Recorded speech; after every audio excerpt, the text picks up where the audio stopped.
Welcome to ETK Suit Series. We have with us today Anu Acharya, who is the founder and CEO of a wonderful company called as MapMyGenome.in. And she comes with a very illustrious background of IIT as well as University of Illinois. And she has been awarded by Red Herring Magazine as well as NASSCOM. And the last 14 years have been a fantastic journey, and it's been really exemplary because a lot of people have found this one to be a very inspirational story. Let's hear from her the story of how she built up this great company and how it has become an inspiration for scores of people. Welcome to ET Cases, Anu. I think we're going to start this wonderful journey, a conversation right from 2000, when I think that's when you have come back to India and decided to set up a beautiful company before this one, another company. And therefore, let's start with your college days, when you're in IIT Kharagpur or University of Illinois. Were you having this, the entrepreneurial bites then? So I must be honest, till I got into IIT, I think I had only one dream. And that was to get into IIT and to win, Right, absolutely. It's a destination. It's a destination. So I think for me it was also because my father's a physicist. I wanted to do physics. It was something that was, I think in all the interviews my dad did, I think I always wanted to do that, right? So that was something. It was the first source of inspiration. It was definitely a huge source of inspiration for me. I went to his lab in the middle of, at nights, did some experiments with him. He always did that at home. So I think that was definitely the early stages. Right. But at the same time, I think my personality was also developing into something where I was slightly different from the rest of my siblings in some form, right? Everybody has their own individual personality. So once I got into IIT, I realized that, this wasn't probably not my calling. Right. And that I would end up becoming a mediocre physicist if I was going to continue to do that. Right. Whereas I think I realized that my calling was in a different area, so I wanted to go into business school. Right. So I think that was right in after my. On one side, yes. So once I reached the goal I had set for myself, I realized I needed to set another Right. one. Absolutely. And I decided that's what I wanted to do, and I didn't want to study in any business school. Right. But I also realized that there were constraints, so it was easier for me to then go into something that was an obvious choice, which was to get into a PhD program. Right. So I did from second year onwards realize that my interest lied in business. You're of highly itself. Correct. But there were lots of other life-changing events that happened at that time because I met my future husband and Right. this thing in IIT, and I think that was where I think I was no longer in that much of a hurry to leave after third year, which was what happens at some time. Luxury of format of Correct. So I think that's when we realized that we would find a way to be able to go to the US, because that was my next destination. Right. So I decided that I would go there, and I would go in the most the easiest way, not easiest way, but the way that was more likely to succeed, because there was no way that I was going to be able to afford a Harvard Business School or something at that time, right? So I decided to do that, and I joined the PhD program at University of Illinois.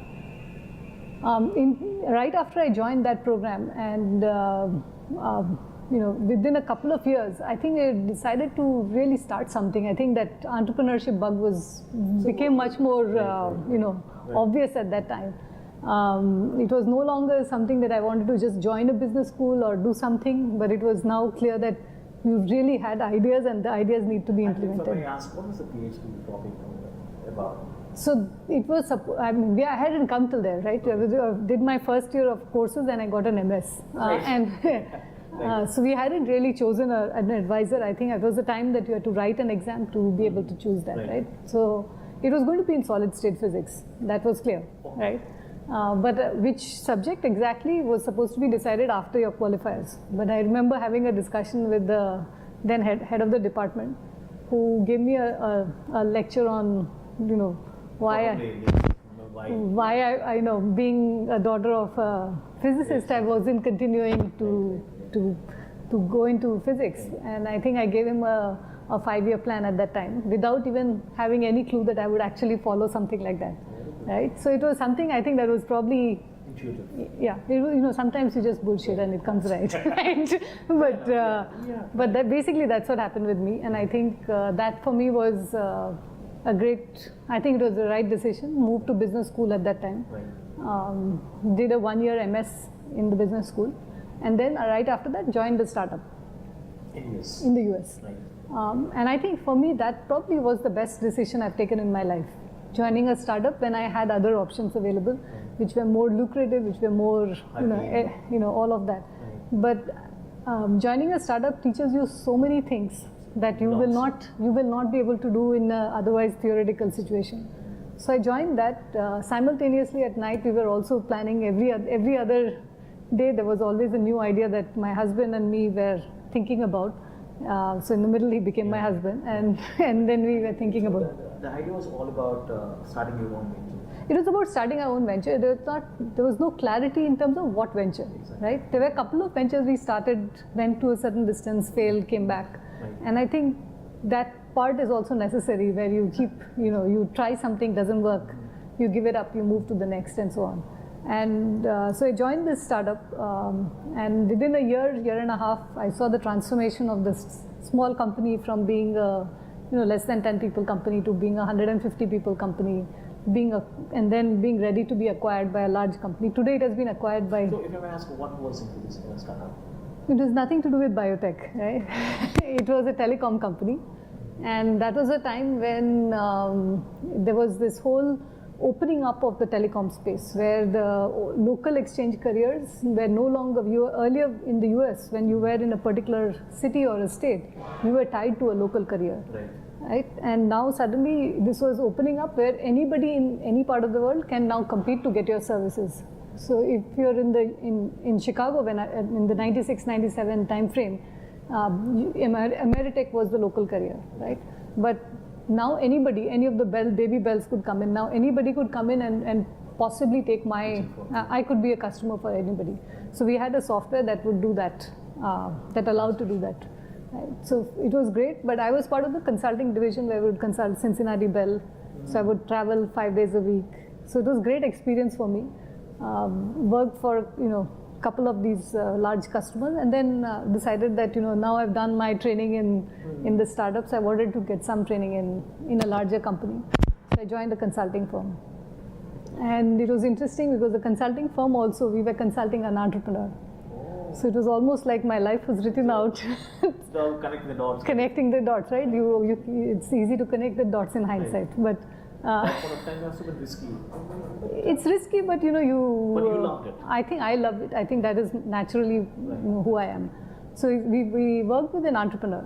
So even though the consulting company was large and had been around, the project that I was assigned to was for an entrepreneur who had just raised the first round of funding and was trying to do something which actually, if you look back upon now, was like the first Facebook for entrepreneurs, where you could actually connect entrepreneurs to each other and create a community around that.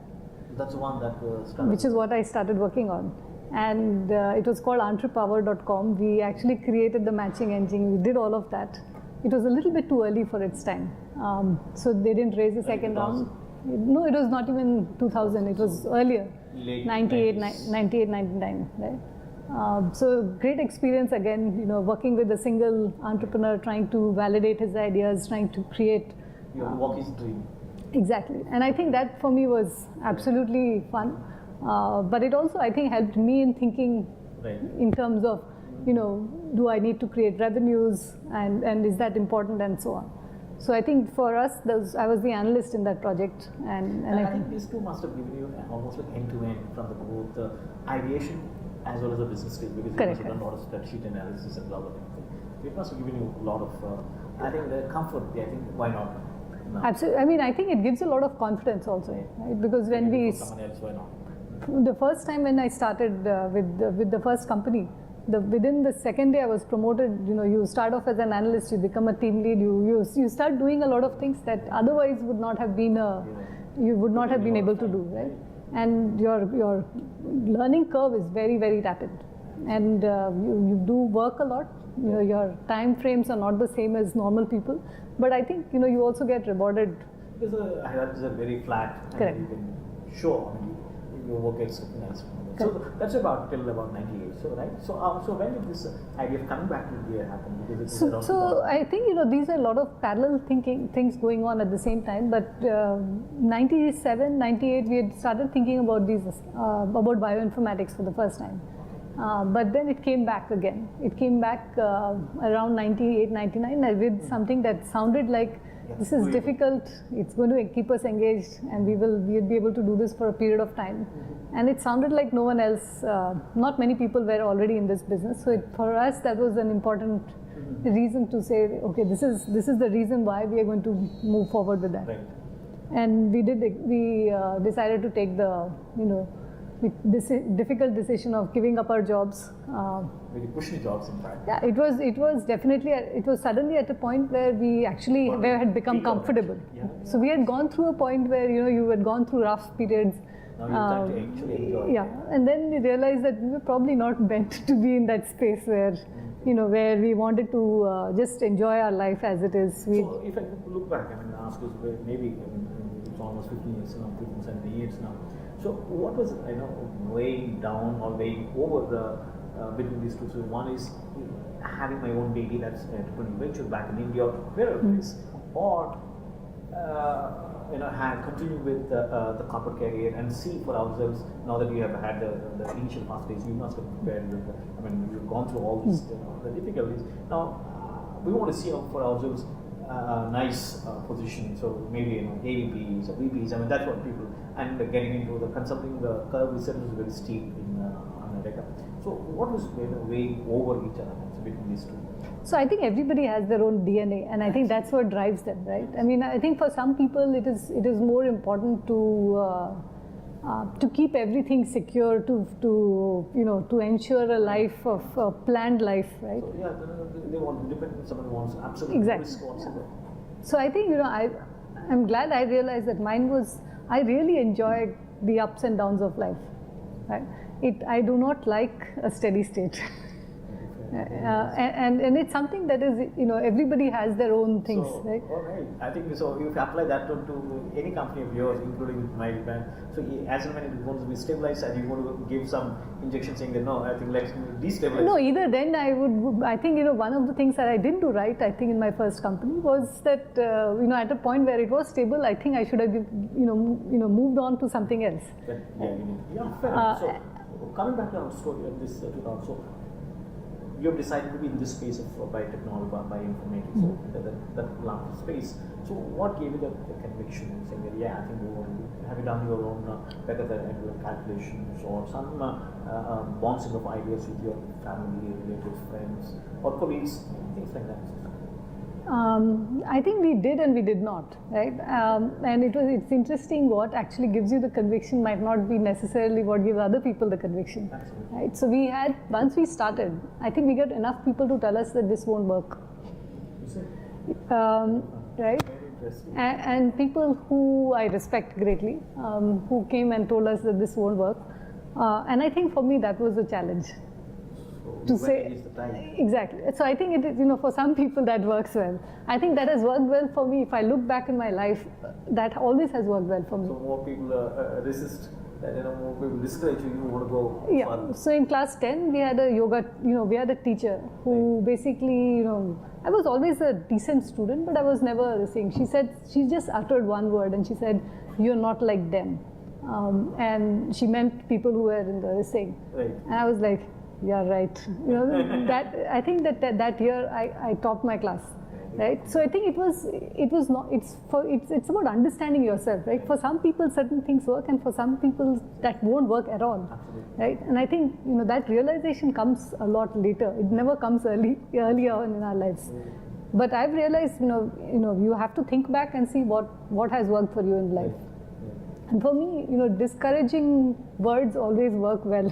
Sometimes it works well in a context where it becomes a challenge. You want to prove them wrong. You want to prove them wrong. You want to say that you're better than where you are. So your mental faculties are. Yeah. But for everybody, that's not necessarily the case, right? For some people, it is about being able to maintain us. Especially when the people who, like you rightly said, whom you respect the most or love the most, if they discourage, Exactly. you always take it back. At least you start thinking, if these guys are saying there must be truth, I mean, at least some grain of truth in that, so that we take one step up. And I think that's very encouraging.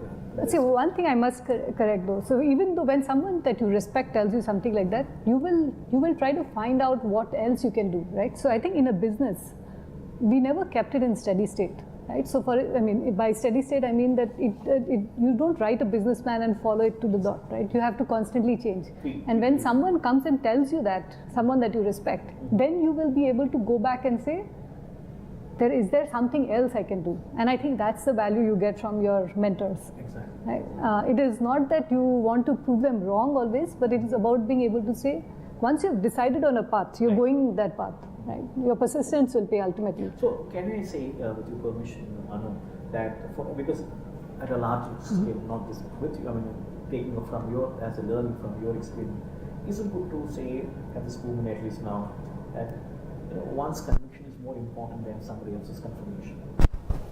I think it is. It definitely matters a lot more to yourself if you believe in it. Because I think the confirmation is always you're looking for, and every time you go to somebody else, you look for definitely somebody who can vet your point of view or who can second your thinking. Okay. Then somebody who negates your thinking, therefore there will be some maybe some sort of disengagement as such. But I think coming from what I hear from you is that the conviction is more important than the confirmation for somebody else.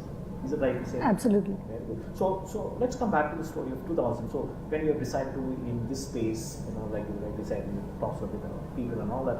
So how did you actually operationalize this beautiful idea? When 2000 is when I think the whole world is looking for Y2K and things like that. And then that's when the internet bubble burst and things like that. And India had its own story because I think that's when Indian companies are slowly getting integrated with the rest of the IT world, and that's just about to peak out. 2001. I think 2000 is when Indian companies, because we started off the lowest value chain in terms of, I think some of the problems have been brought out of Hyderabad and Bangalore and all that. So why, how did was it scary then that what will we be able to successful in India? Because the ecosystem is not there. Because you are coming from a wonderful pedigree, wonderful ecosystem, and then you have to prove yourself. So what are any such, I would say, fears that you will be successful, you will not successful? Of course, what you said is that what really interests is challenging. That's a different story. But then still, at the back of mind, were there any such, nagging fears or thing? No, I think there must be some genetic defects because I never doubt myself. No, I don't doubt when it's not that I don't accept when I've done something wrong. Right. But I think when you are on that path of doing something, you are so excited about it that you don't have a doubt in your capabilities, right? You might reflect back many years later and say, maybe that specific thing I did was wrong. Maybe you could have done better. Right? You could have done better. Right. But I think while you are at it, I don't remember having a seed of doubt in my brain saying that is this possible or not possible. And I think that's important because, especially when you're doing something new. See, if you're going to sell biryani or you're going to sell something, I think it is only about operational excellence, right? You want to make sure that you have the right location, you have the right you cook it right and all that. It's very clear. But if I have to do something that's not been done before, if you don't have conviction, there is no way, no one else has done it, right? So there is no written proof of how this is going to be done. So you will be in one way the guinea pig because other people are going to learn from you. So absolutely. That's wonderful. Other thing that, just to take off from where you said, so when we looked at maybe when you tossed with this idea of you're again below one thing right from your father and all that. So was there any kind of advisory, get into this one, don't get into this kind of space? Because I think, right, you said two things. One is the space itself, right, technology, I think that space is absolutely virgin then, at least when we were talking about 2004. That's one. And then second thing, correct me if I'm wrong, is you are the first generation entrepreneur in your family, if I'm right. In my family, yes. Not in my husband's family. Yeah. So I think from your family, because maybe your immediate siblings and also your father, who has been a great scientist himself and physicist himself. So, were they cautioning you that don't get into that, because you have a great career ahead. I think you should continue research and things like that. So what was it like? I think I'm sure at some point you must have gone through that kind of thing. Actually, my parents have never interfered in my decisions, and I think that for that I give them a lot of credit. It's something that he taught me very early in life. Even when I was about 6 or 7 years old, and I would do stupid things, he would let me take a decision and let me reflect on it. And I think that's something that not every parent can do. I don't think even I can do it as well as my parents have done with me. So he said that, you take a decision, any decision you take, it is something that you will be responsible for, because you will ultimately live your life. I will not be there for you all the time. And therefore, even from when I was 6, 7, I used to do these stupid puzzles and win a prize. He would let me do it, even though he knew very well that those are all fake, and I would get a mixer with water spinning around, things like that. But I think those are the sort of lessons that you learn for life, and you learn it only when it is done in person, right? So I totally give him the credit for doing that. And even though I had told him want to do a PhD, I want to be a physicist, the day I told him I don't want to do it, he completely respected that. And he said, I think this is great and you're doing wonderful things. So I think that encouragement from my father has always been positive. And both my parents are like that. My father-in-law, on the other hand, also he said that it's fine, you lose the money and you will come, you will burn this much amount of money and you will come back. Right? So that was a interesting kind of a mix of both. Right? So they were all, I think both were both encouraged in some way. But there were other people who came and said, why do you want to do something like this? It's easier for you to do other businesses. And which I think is very true, but I don't think I've ever, probably as who I am, I don't think I would want to do something like that. Right? Absolutely. It's not built in my, it's not part of who I am. I think so. Therefore, how did this idea of the first company came up? And it was, I think you ran it almost for 11 years, if I'm 11, 12 13 years, almost, yeah. 13 years. So can you take us through this entire wonderful journey? So when we first started in 2000, it was supposed to be, the front end was supposed to be US. So we initially started the company in the US. We moved to India, and we had other partners.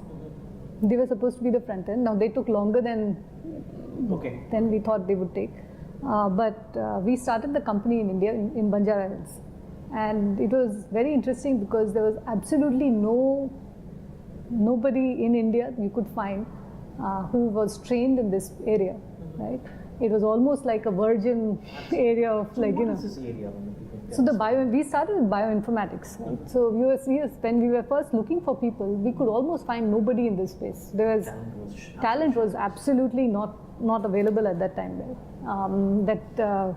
We said, what do we do with this? Right? First of all, we were not from that space, right? Every day I was sitting, like today I'm reading about diseases. Right. I think at that time I used to read about Perl script and everything else late at night, and we started reading about this thing because we were sitting over here trying to create a team when it was almost impossible to find the right talent. So we did recruit a lot of talent from outside of India.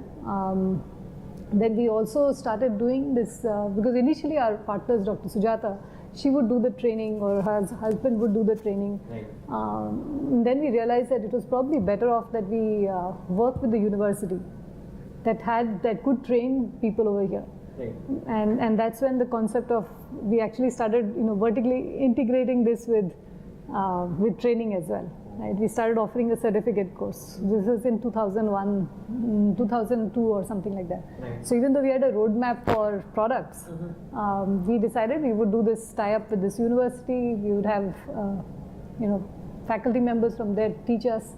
We would find appropriate faculty members here to do other basic things and create this certificate program. And so we did that with Michigan Tech. And we would have a signed certificate at the end of it, which you would go to students. So we started doing that because you wanted to create that talent. And interestingly, some of those people are still with us. Right? We would take the people back from those courses and get them. So there were a lot of people in India who had a life sciences undergraduate, but had done computer science because that was where the jobs were.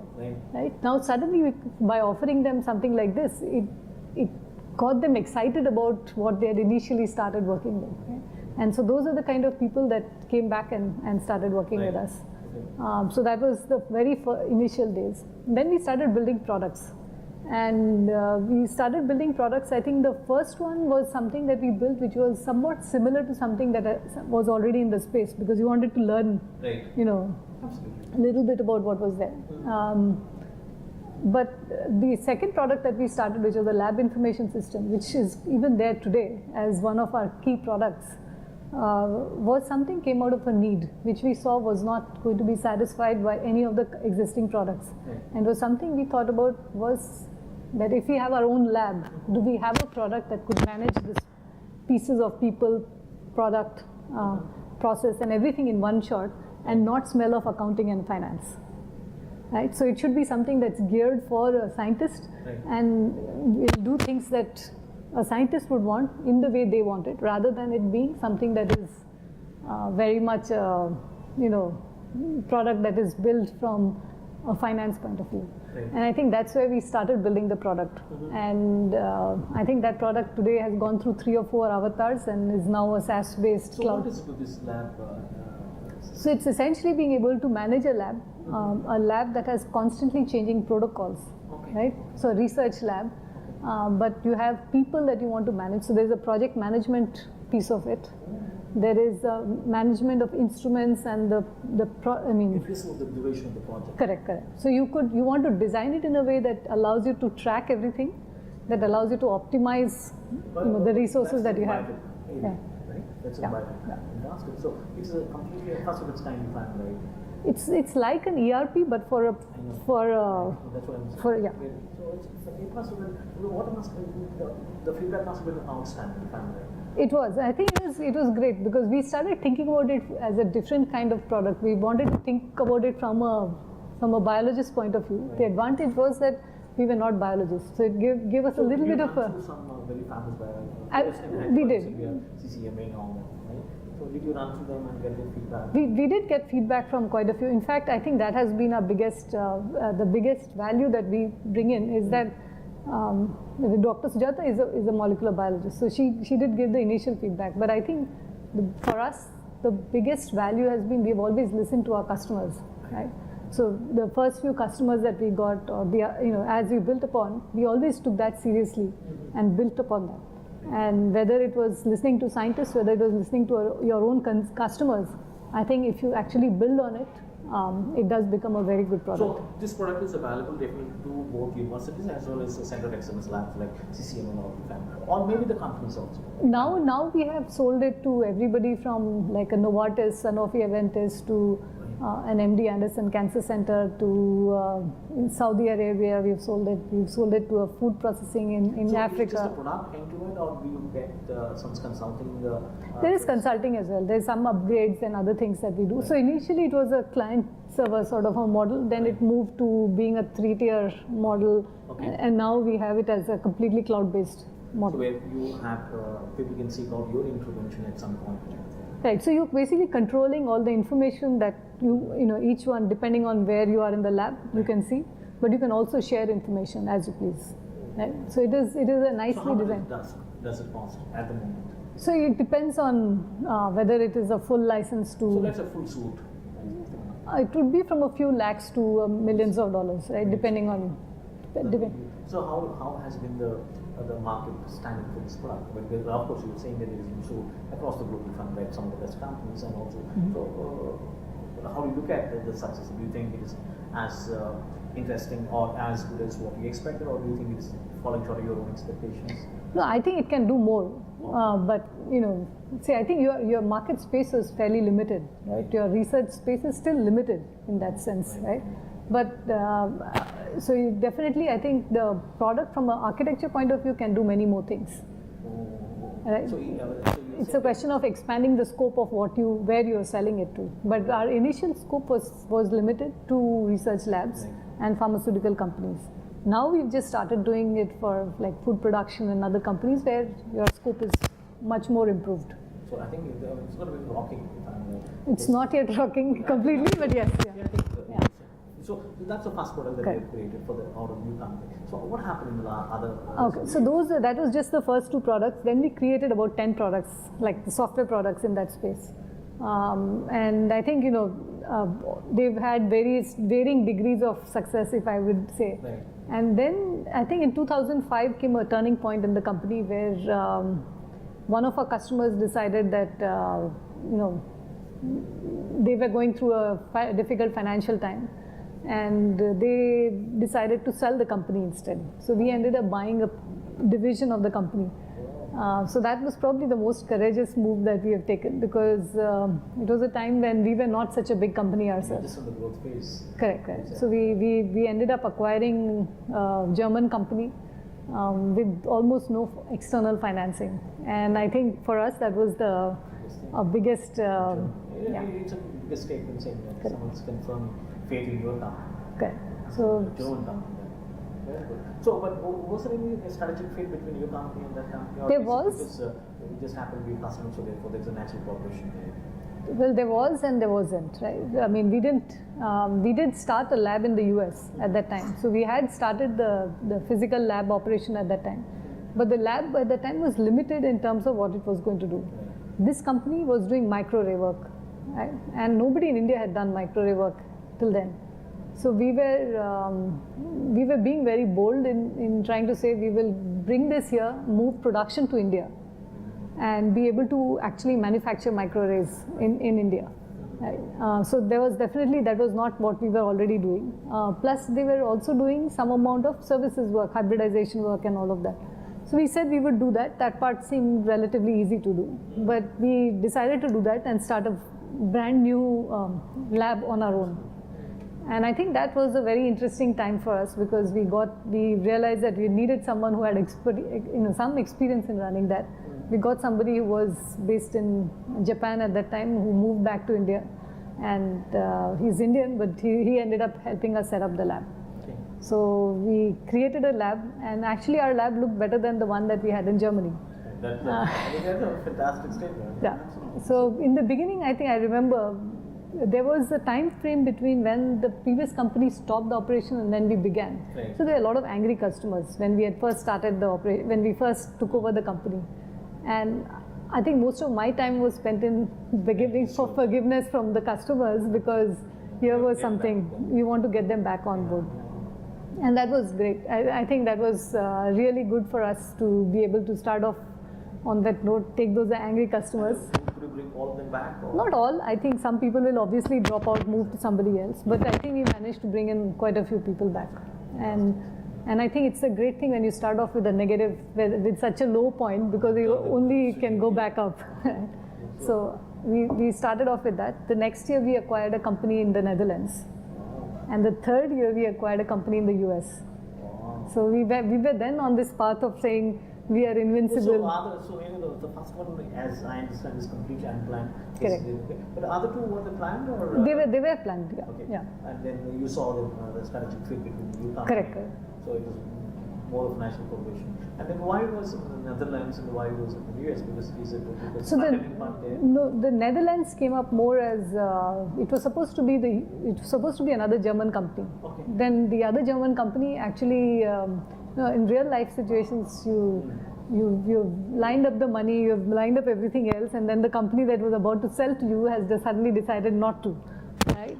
So that's what happened to us. Okay. So the day we made an announcement to the whole company, we had a big party, we had everything. That same day, we got a call from them saying they refused to sell. Anticlimax. Anticlimax, right? But now we had IFC who was ready to put in the money, and we had to go and look out for a new company. So we looked at countries nearby. So it's, in any case, so the fund is sanctioned, so I went more like by a company. Yeah. Basically, it was But how much time did it take for you to scout another company from Netherlands? not that long, about a month or so. So someone is doing, or you have done so for your coming out, looking out for a company from the Netherlands. We already had a base in Germany, right? So it was easier to. So I think that's about, I think, if I'm in 2007. So Yeah. with all this comes, so what happened to the size and your dream? So the size obviously suddenly started, it became huge. And then by 2009, we reached 100 crores. So it was probably, that was the high point for Ossimum. And I think it was great. We had taken 3 companies. We had sort of rationalized it, moved some of it back to India. We started focusing on the US company. Right. So for the first 2 years, I think that became very prime focus. By the time we had raised 2 rounds of private equity funds. Okay. So that was, the US became the main focus, because that a lot of the revenues were coming from there. Mm-hmm. And then 2008-9, we started getting, so we had now started working with all the big pharma companies. Right. We had started working with most of the new trial. All the new companies, Correct. their products and so on. So they're fitting very well into your. They did. We created what we call as a research as a service model. So it was the first time I created a term in 2007-8, the RAS, or research as a service, which was like a SaaS model. But I think I did see it being used by other companies after it. That must have been quite interesting for a lot of people who could not afford that kind of. I mean, they Correct. would have had the finances to also this kind of lab services. Correct, correct. So that was the idea, that you could do everything from sample collection to sample data generation to data analysis all in one. So how did that service take off? So it did take off, and then there were certain things that didn't take off as well as we wanted it to. Right. So there we did start getting. I think at one point we had the customer base was at that time very large. So it included small biotech companies, included large pharma companies and otherwise. Right. So I think people did buy on a little bit to it, but it was not necessarily to the RAS model. Right. It was also because we had lots of different pieces of the product. So we had a lot of people who would buy services from us, where they would, when they're submitting something new to the FDA, they would get gene expression data and they would submit that data as well. Right. That was one part of the business. The other was a database that we had, which they would use for early drug discovery. Then we had, so we had lots of different pieces of what they would do to do research. There were some that would use all of it, and there would be some that would use only a portion of. But otherwise, they can choose. They can choose from the bouquet of products. Correct. So which was the one that was selling the most giving you revenue? So the genuine revenue point of view. So because since 2000 you have been creating a lot of products, and with the new companies coming in, so some of products, the bouquet has really spread well. So all of this, so was there any, one thing must be fast moving, that's all I'm saying. So the database was expected to go down completely, Right. but it did go up for a little bit at least. So it was definitely one of our big revenue generators. Right. We had also started taking the services piece and started building it from almost nothing towards taking it to a fair amount of. The increase was maximum in the services business. So services was dominating. Correct. But otherwise, I think if I'm. But the services didn't make the most money. It also burnt a lot. So you had the databases, which was not growing very rapidly, but it obviously was a. So that's still about, if I'm right, till about 2010. 10, 11, 12, till about 12. So when did this?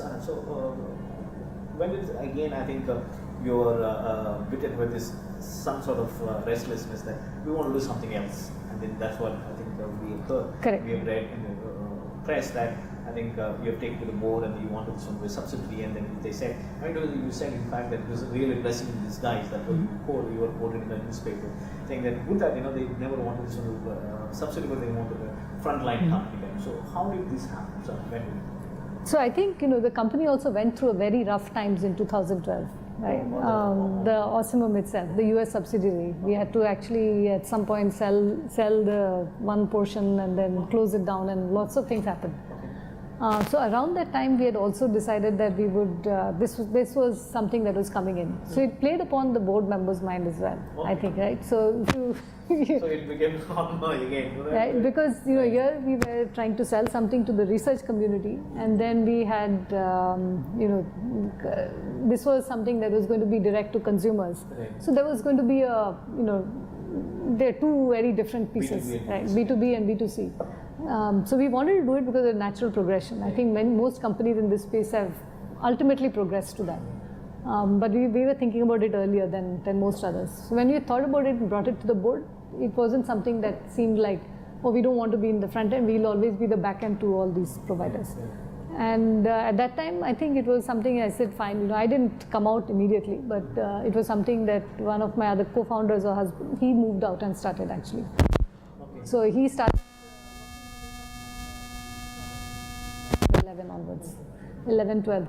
And then in 2013 was when I came on board, where I said, I told the board, now I was running this company, and I needed to do That was more exciting for me.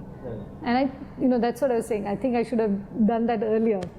2010 itself. Maybe 2010, right? I think 9-10 was probably a good time to, when you're at the peak, I think that's the time when you should, when that should happen.